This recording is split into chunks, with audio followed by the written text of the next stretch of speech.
Bismillahirrahmanirrahim. Alhamdulillahirabbil alamin. Allahumma shalli ala sayyidina Muhammad wa ala ali sayyidina Muhammad. Kawan-kawan, di dalam video ini saya akan share ya bagaimana cara mengolah air agar menjadi lebih bersih, tapi kita tidak boros filter gitu ya.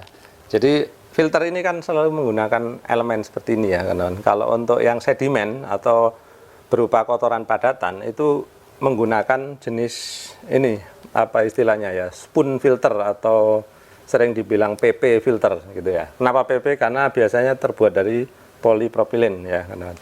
Oke, nanti saya akan kasih tip-tipnya bagaimana caranya, kemudian saya tunjukkan bagaimana saya mempraktekannya dan hasilnya lumayan bagus gitu ya.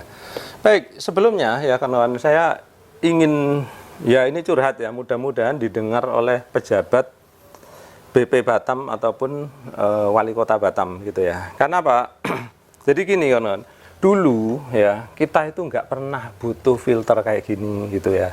Kenapa sekarang butuh? Karena ya mutu air ya, kualitas air di Pulau Batam ini makin kesini itu makin jelek gitu ya. Sebetulnya saya sempat menunggu kawan, karena apa? Waktu itu sempat terjadi perpindahan pengelolaan ya. Zaman dulu kawan-kawan yang mengelola air itu adalah PT ATB ya, ini yang atas ini. Namun waktu itu kontraknya sih katanya udah habis ya. Sebetulnya ATB kemudian mengajukan untuk kontrak baru. Namun entah kenapa itu kalah gitu ya, kalah bersaing sama perusahaan lain gitu. Padahal ATB itu kalau dihitung-hitung paling berpengalaman, kemudian pengelolaannya juga terbukti sangat bagus gitu ya. Nah akhirnya meskipun kemudian diganti oleh perusahaan lain, kita waktu itu sudah berharap ya, ya tentu saja yang menang mestinya lebih bagus kan, harapannya seperti itu. Namun ternyata ya setelah diganti kan, kualitas airnya itu makin kesini makin menurun ya. Nanti saya tunjukkan buktinya kan. Nah kemudian karena kualitas makin menurun ya, akhirnya orang jualan filter jadi laris kan, ya. Jadi di mana-mana saya lihat itu orang mulai pasang filter sendiri. Kenapa? Airnya itu mulai keruh kan. Jadi gitu ya. Nah ini makanya saya curhat kepada pejabat BP Batam ya. Mudah-mudahan didengar gitu ya. Kalau memang ini tidak mampu, tolonglah kembalikan ke perusahaan yang lama ya kawan. Jadi ini sebagai informasi ya kawan. Saya dulu pernah ya membuat suatu konten ya yang saya membanggakan bahwa di Batam ini air mati itu bisa dihitung dengan jari. Seingat saya ya itu kurang dari 5 kali ya dalam waktu 20 tahun, bayangkan. Nah sekarang setelah dikelola yang bawah ini ya kan, seingat saya dalam waktu 1 tahun itu udah berkali-kali mati ya. Bahkan di beberapa wilayah itu nggak terjangkau lagi oleh aliran air gitu ya. Jadi seperti ini ya, tolong diperhatikan ya yang mengelola air ini. Kalau memang ini nggak mampu, tolonglah kembalikan lagi ke yang lama gitu ya. Saya nggak tahu ya kenapa kok sampai kalah ya kawan yang di atas itu. Katanya sih ada konflik atau apa ya sama Kepala Batam. Tolong diterangkan kepada masyarakat gitu ya, sehingga kita itu bisa lebih objektif menilai ya. Kalau sekedar nggak suka atau suka itu ya nggak bisa dengan cara itu kan kawan ya. Jadi untuk kawan-kawan ketahui ya, tadi selain airnya itu jarang sekali mati ya kawan, waktu dikelola oleh ATB ini. Yang kedua, CSR-nya itu kepada masyarakat ya, itu sangat bagus ya. Seingat saya dulu itu tiap tahun ya, ATB itu mengadakan cerdas cermat untuk tingkat sekolah SD sampai SMP ya kawan. Mengapa saya tahu? Karena anak saya selalu ikut gitu ya. Dan alhamdulillah beberapa kali menjadi juara 1. Bahkan satu-satunya yang menjadi juara yang punya piala tetap ya, karena 3 kali juara berturut-turut gitu ya kawan. Baik, kembali ya kawan. Jadi ATB ini dulu udah jarang mati, kemudian airnya juga jernih, kemudian yang ketiga CSR-nya juga bagus ke masyarakat ya. Kemudian setelah diganti ini ya, air jadi tambah keruh, kemudian banyak wilayah yang nggak teraliri air. Yang ketiga, CSR-nya juga nggak ada ya. Jadi nggak pernah ada lagi cerdas cermat di kota Batam ini. Jadi miris sekali ya kawan. Kemudian yang keempat ya, tarifnya juga nggak turun ya kawan. Kita bayar itu sama dengan zaman waktu itu gitu ya. Harusnya sekarang kalau pengelolaannya kurang ya, airnya lebih kotor ya, harusnya bayarnya kan lebih sedikit kan, seperti itu. logikanya ya kawan-kawan. Baik kawan-kawan, jadi sekarang kembali lagi ke laptop, bukan ya, kembali ke filter. Jadi saya juga nggak bisa nunggu lama-lama ya, sejak penggantian ini air makin kesini makin jelek, akhirnya saya nggak tahan lagi, akhirnya saya pun memutuskan untuk menggunakan filter juga gitu ya. Nah sekarang tips dari saya ya, bagaimana menggunakan filter agar tidak boros ya kawan-kawan. Perhatikan ya, filter itu kan kita butuhkan itu hanya untuk keperluan tertentu ya kawan-kawan. Jadi bayangkan ini kalau rumah kalian seperti ini ya. Kalau di sini air pump ya kawan-kawan. Nah biasanya setelah meteran itu kan terus ada ini keran untuk taman gitu ya kawan-kawan. Kemudian baru masuk ke dalam rumah gitu ya. Nah kalau keran kalian ada yang untuk taman ya, kalian kalau masang filter jangan di area sini ya kawan-kawan. Karena apa? Tanaman kalian itu tidak membutuhkan filtrasi ya. Air agak-agak kotor juga nggak apa-apa gitu ya. Yang penting adalah air yang masuk ke dalam rumah ya. Terus air yang ke dalam rumah itu kita bisa bagi-bagi lagi. Mungkin ya kalau untuk mandi gitu ya, di kamar mandi mungkin nggak apa-apa gitu ya. Nah mungkin yang paling perlu itu adalah pertama untuk air minum ya. Jadi contohnya misalkan untuk ke wastafel gitu ya kawan-kawan, di mana kita akan menampung air kemudian untuk dimasak dan dipakai untuk minum.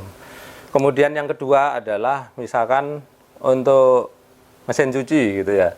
Jadi kan mungkin airnya terlalu kotor sehingga kalau dipakai untuk mencuci baju akhirnya nanti bajunya kecoklatan misalkan karena kotor gitu ya. Nah itu mungkin perlu gitu ya kawan-kawan. Jadi kalian jangan pasang filternya di depan. Karena apa? Nanti kalian mandi pun airnya difilter, kemudian kalian menyiram taman pun airnya difilter, kemudian kalian cuci mobil pun airnya difilter. Padahal cuci mobil kemudian menyiram tanaman mungkin kalian tidak membutuhkan air yang terlalu bersih gitu ya. Jadi itu caranya. Jadi pasangkan hanya pada spot yang kalian butuhkan gitu ya. Jadi itu tipnya ya. Kemudian nanti untuk contohnya mungkin belum akan saya bawakan kali ini ya karena saya masih harus memasangkannya ke ini di daerah dapur ya, karena disitulah nanti saya akan menampung air untuk dimasak ya, untuk dipakai masak, kemudian untuk dipakai air minum juga gitu ya.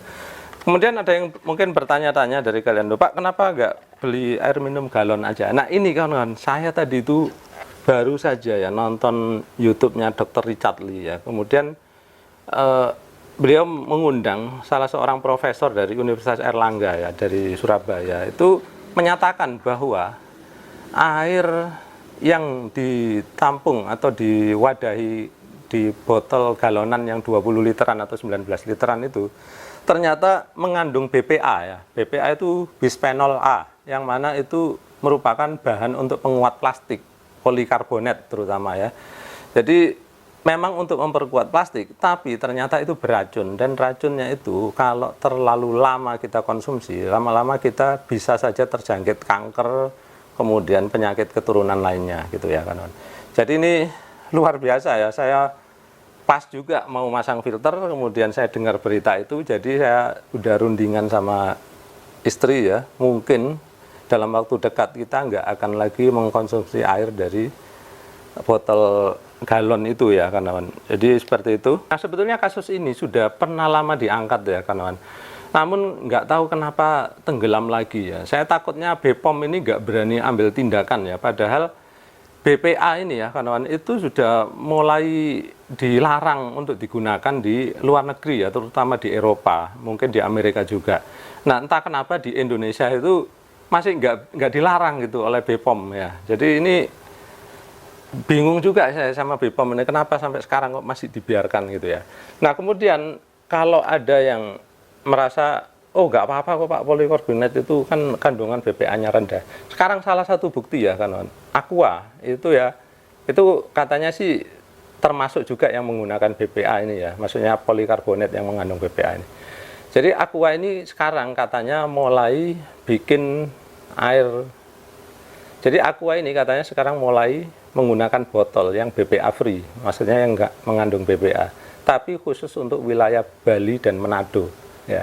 Nah kalau dibilang sekarang itu botol yang beredar sekarang semuanya aman, lalu kenapa kok mulai dibikin yang BBA free di daerah Bali dan Manado? Kenapa nggak dibiarkan aja kalau aman ya? Berarti ada rasa tidak aman juga kan? Jadi kesimpulannya seperti itu ya kawan. Baik kawan, jadi sekarang ya saya akan mencoba memasangkan ini ya. Saya akan tes dulu, bener nggak ini efektif untuk mengurangi kotoran ya yang akan saya konsumsi. Nah, sekarang kawan ya, saya akan mencobanya dulu di kamar mandi. Jadi ini sekedar percobaan aja. Nantinya saya nggak akan memasangkan di kamar mandi karena saya mungkin nggak perlu terlalu jernih juga untuk mandi ya, gitu ya. Di sini saya akan menggunakan filter yang merek Water Plus, gitu ya. Kalau kalian pengen tahu belinya di mana, nanti saya sertakan linknya di kolom description. Oh ya, kalau kalian menggunakan untuk misalkan cuci baju gitu ya kawan, saya sarankan sebaiknya jangan gunakan yang mikronnya terlalu kecil. Kenapa? Kalau mikronnya terlalu kecil nanti cepat mampet juga kawan. Mungkin filternya lebih mahal, kemudian lebih cepat mampet ya. Jadi saya sarankan kalau untuk nyuci baju aja pakailah yang 5 mikron ya. Ini tadi udah saya kupas ya, nanti udah saya akan pakai duluan. Nah, kalau untuk konsumsi minum, mungkin kalian perlu yang 1 mikron gitu ya. Jadi sekali lagi ya, untuk yang nggak terlalu bersih banget ya, mungkin 5 mikron aja udah cukup. Nanti kita akan buktikan bagaimana setelah saya menggunakan filter 5 mikron ini ya. Ayo kita lihat dulu ya kondisi sebelum saya pasang filter ya kawan.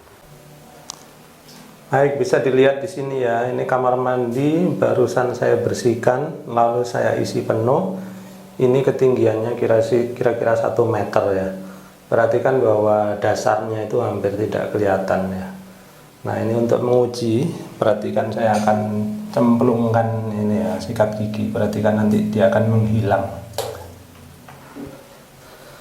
Ya, ini untuk menggambarkan bahwa visibility-nya sangat buruk. Oh iya, saya ingin menjelaskan sedikit ya kawan. Tadi kan saya cemplungkan sikat gigi di sana, terus terbukti ya hampir tidak kelihatan ya, sangat samar di dasar sana. Kemudian mungkin kalian agak terdistraksi ya. Kok kelihatan bening itu air yang sebelah sana? Itu sebetulnya bukan air bening, tapi itu adalah pantulan dari dinding di atas sana. Coba saya perlihatkan dinding atasnya. Nah, seperti itu. Jadi itu adalah pantulan ya. Jadi airnya sebetulnya ya cukup budak ya.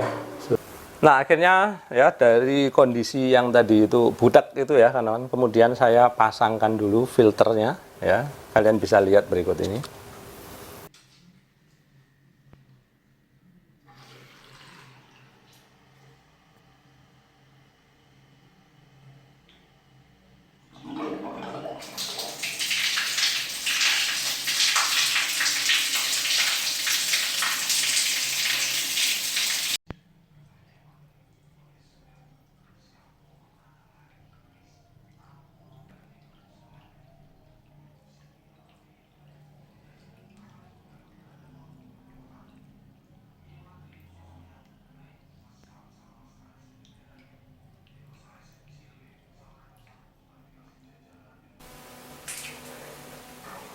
Baik, ini dia kondisi air setelah saya filter ya. Sekarang kembali saya masukkan sikat gigi. Bagaimana nanti kelihatannya di bawah sana. Oke, lumayan jelas ya sekali ini. Nah, akhirnya setelah penuh tadi ya kawan. Jadi saya tadi kan 2 kali ya saya nyobain nyemplungkan sikat gigi ya. Mungkin kalian ada yang komentar jorok kali sikat gigi itu sikat gigi yang bersih ya kawan. Jadi saya udah cemplungkan ya, yang kedua itu sangat jelas ya. Jadi ini saya sandingkan gambarnya ya kawan, yang sebelum dan sesudah difilter ya.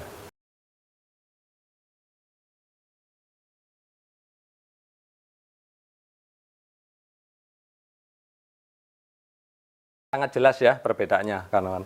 Jadi seperti itu, maka saya simpulkan bahwa filter ini memang benar-benar bekerja. Maka kemudian ya saya berencana akan memasangkan ini di dapur ya kawan. Yang tadi di kamar mandi saya nyobanya pakai yang 5 mikron ya. Kemudian di dapur saya akan pakai yang 1 mikron karena ini nanti untuk memasak ya. Jadi air untuk memasak, kemudian untuk minum juga gitu ya. Nah, omong-omong tentang filter ya kawan, tentu saja penggunaan filter ini ya cepat atau lambatnya penggantian itu tergantung situasi masing-masing di tempat kalian ya. Kalau di tempat saya belum tahu ya. Intinya begini kawan-kawan, filter itu kalau dia makin kotor maka aliran airnya akan semakin pelan gitu ya.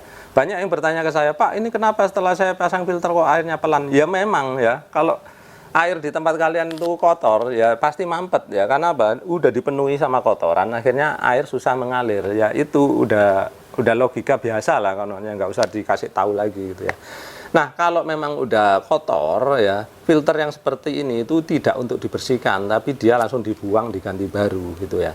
Namun ya, saya sih berencana ya kawan, saya akan mencoba nanti ya, mungkin di konten lainnya saya akan coba membersihkan, mana tahu bisa gitu ya. Kemudian yang kedua ya, mungkin ya, kalaupun ini nggak bisa dibersihkan, saya akan mencoba ya bahan lain yang kita bikin sendiri ya, mana tahu bisa lebih ya memperingan inilah keuangan kita ya kawan. Ini lumayan juga nih ya, misalkan sekali beli 15.000, misalkan 3 hari kotor, masa 3 hari sekali harus ganti ya, lumayan juga uangnya ya kawan. Kalau 15.000 per bulan ya bisa 150.000 ya. Oh ya kan sekali lagi ya, banyak sekali yang ingin saya sampaikan ya. Banyak dari kalian yang bertanya ya, filter yang cocok untuk bau itu apa ya? Itu udah pernah saya bahas ya kawan. Itu yang model pakai karbon gitu ya. Tapi jadi yang seperti ini itu hanya untuk sedimen ya. Sedimen itu adalah padatan-padatan lah kawan ya, seperti debu dan segala macam itu termasuk padatan. Jadi filternya itu hanya ini ya. Tapi kalau udah warna kemudian bau itu nggak cukup dengan ini ya, harus dengan karbon tadi itu. Kemudian kalau mengandung karat itu beda lagi, nanti pakai manganis ya. Saya belum bisa menjawabnya karena saya belum ada contoh kasusnya di daerah saya sini ya kawan. Baik kawan-kawan, jadi panjang sekali video kali ini ya. Terima kasih kalau kalian mau mendengarkan semua ocehan saya ya. Mudah-mudahan bisa menjadi 1-2 pengetahuan baru lah bagi kita semua ya. Sekian dulu dari saya, mudah-mudahan bermanfaat. Terima kasih sudah menyaksikan.